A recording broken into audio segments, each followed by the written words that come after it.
Hi అండి, welcome back to అనీ vlogs. ఈరోజు డే 8 ఆఫ్ 11 డేస్ హనుమాన్ సంకల్పం అయితే పూర్తయింది. డే 8 ట్యూస్డేన పడింది కాబట్టి కొంచెం స్పెషల్ గా అయితే జరుపుకున్నాను. నిన్న నైటే 11 ఆకులతో తమలపాకుల మాల అండ్ నైవేద్యం పెట్టడానికి అప్పాలు అయితే ప్రిపేర్ చేసి పెట్టుకున్నాను. ఎందుకంటే మార్నింగ్ ఎర్లీగా పూజ అనేది జరుపుకోవాలి కాబట్టి, సో మార్నింగ్ హడావుడి అయిపోతుంది కాబట్టి నైటే నేను ఇవన్నీ ప్రిపేర్ చేసుకున్నాను. చాలా మంది తమలపాకుల మాల హనుమంతుల వారికి అర్పించేటప్పుడు ఏమి రాయకుండా అర్పించేస్తున్నారు. ప్లీజ్ అలా చెయ్యొద్దు. మీ అందరికీ తెలిసిందే కదా, హనుమంతుడికి రాముడు అంటే ఎంతగానో ఇష్టమని. And is a great messenger of lord Rama.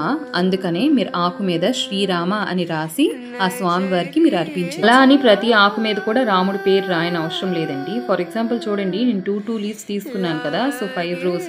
So last రో ఏదైతే వచ్చిందో దానికి 3 leaves అనేవి పెట్టుకున్నాను.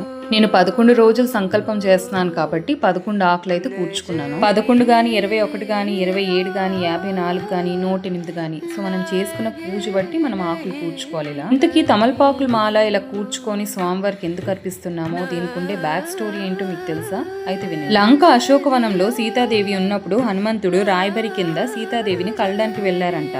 ఆ ఆనందంలో అక్కడున్న తమలపాకులుంటే దండలాగా అది సీతాదేవి హనుమంతుడికి ఇచ్చిందంట. సీతాదేవి తమలపాకులు హనుమంతుడికి ఇవ్వటం వలన ఆ తమలపాకులు అంటే హనుమంతుడికి బాగా ఇష్టం అని అంటారు. డే 9 ఆఫ్ 11 డేస్ హనుమాన్ సంకల్పం వీడియోలో అప్పాలు ప్రసాదం అంటే లార్డ్ హనుమాన్కి బాగా ఇష్టం కదా, సో ఆ ప్రసాదం ఎలా ప్రిపేర్ చేసుకోవాలో చెప్తాను. Stay tune. బై.